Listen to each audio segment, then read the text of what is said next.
Hi guys, how are you all doing? So this is one of the few DIY gowns that you need to try your hands on. This is as easy and as basic as possible, and it's a Bubu gown but with a little fit at the waist, and you can make this gown in 30 minutes or less. So I'm here to show you how to do it, so let's get into it. Okay, I'm using 4 yards of this Kampala fabric.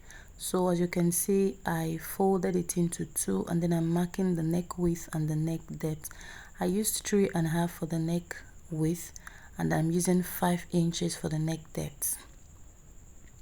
So at this side I came down by 2.5 inches for the shoulder slope.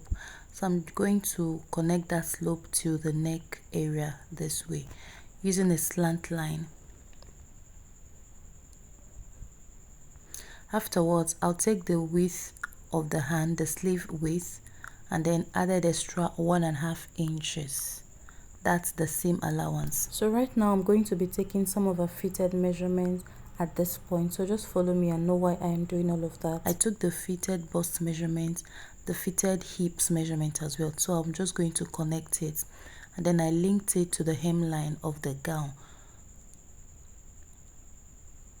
You know, this is like what you would have if you were making it, if you were making a fitted measurement, or if you were making a fitted gown, this is what you would have. So I'm just taking it for now, and then afterwards I added extra 5 inches to the hemline, and then I connected that, I added 4 inches to the hemline. Then I'm connecting that 4 inches from the sleeve area down to the one I added at the hemline, and this is what I'm going to be cutting. So there's a little cut at the front side, so I went out by 1/2 inch as the width, and then I came down by 3 inches, and then I'll just connect it like this. So this line with this arrow is the line that's going to serve as the slit, and the line is going to be running from the neck directly down to the hemline at the front. So I marked 2 inches from that neck region down to the hemline. So I'm going to be telling you what to do with that. So I'm just going to go ahead and slash the shoulder slants and just cut along the lines of the chalk at this point. So you will not want to make your hemline so wide because it's somehow penciled underneath, somehow penciled at the hemline because of the slit. If there was no slit, you'll be careful not to make it so penciled so that you are able to work well. So the only allowance I added to this hemline is 4 inches plus 1 inch extra allowance for seam, making it 5 inches allowance as a whole. So this is the 2-inch measurement that I added. I'm going to be sewing from this point on the neck. I'm going to be sewing from here down to the hemline on that line. So after sewing, this is what I have at this point. I've joined it with my sewing machine, so I'm going to just go ahead and iron it at this point to give me a flat seam. Iron it from that neck down, and then I divided the length of the gown. Maybe you can just measure from the shoulders to your knee. So after the knee downwards is where the slit begins. So that is what I did. So this is how the neck is at this point, and remember that there's an opening on the neck, so I'm going to be effecting that now on the neck. So I folded the neck into 2 this way, and then remember I already marked 1/2 inch at the wrong side of it, so I'm going to do the same thing right now.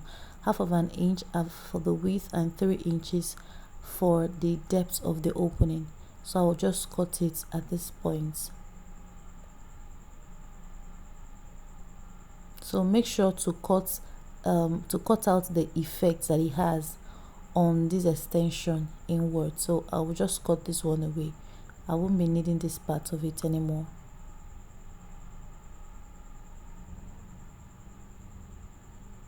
So I'm going to open it like this, and then I'll tell you what to do next. This is what it looks like. I'm going to cut a little piece of the same fabric to turn the neck of our gown. So from the shoulders I came down using her half cut. The half cut, I added extra 2 inch to the half cut, and then I marked. So this line is just to indicate where the half cut is, or where I'm going to be adding the next thing to. So I'll be spreading it this way. So I'm going to divide her waist measurement by 2 at this point. So her waist is 36, so I divided 36 by 2, that's 18 inches. So that's the 18 inches I'm marking at this point, using this line running from the neck region as the midpoint. And then I already made this strap, so I'm adding that strap to the end of the 18 inches that I marked. That's exactly on her waist. And I added extra 1 inch allowance just for ease, you know. And then I'm adding this strap to it. So I'm going to be holding this strap down with the sewing on my sewing machine so that it is firm. So I'll just sew on this part and sew on the second side as well. So this is what it looks like after joining the strap to the body.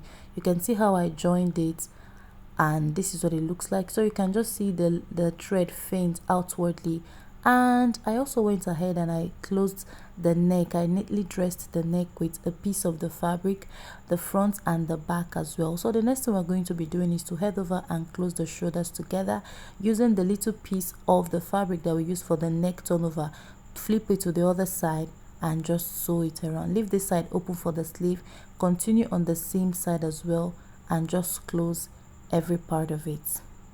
So afterwards, this is what we have right now. The straps are attached, I've ironed them, and this part I used the hemming gun to hold it down. This is the hemming gun. So I cut for each part of the length, and then I added it inwards, use my hot iron to iron it down. Even this little piece that I used to turn the neck, I also used hemming gun to hold it in place. So this is how it looks like underneath. You can see the slits from the fold. The fold also affected it. It gave way to the sleeve the slits that we are trying to create. So this is it, right? So I measured from the shoulders down to the nail. So from the nail downwards is where I attached the sleeves, right? So when I turned it to the right side, this is what it looks like. This gown is already finished and is looking so beautiful. You can see how penciled the hemline is. That's because there is a slit underneath. If there's no slit, please be careful not to make it so penciled. And so with this, we've come to the end of this beautiful video. I hope you learned something. I hope you will try it out and let me know how yours turned out in the comment section. If you're yet to subscribe to the channel, please do me well, subscribe, turn the notification bell so you are notified every time I upload a new video. See you in my next video, guys. Bye.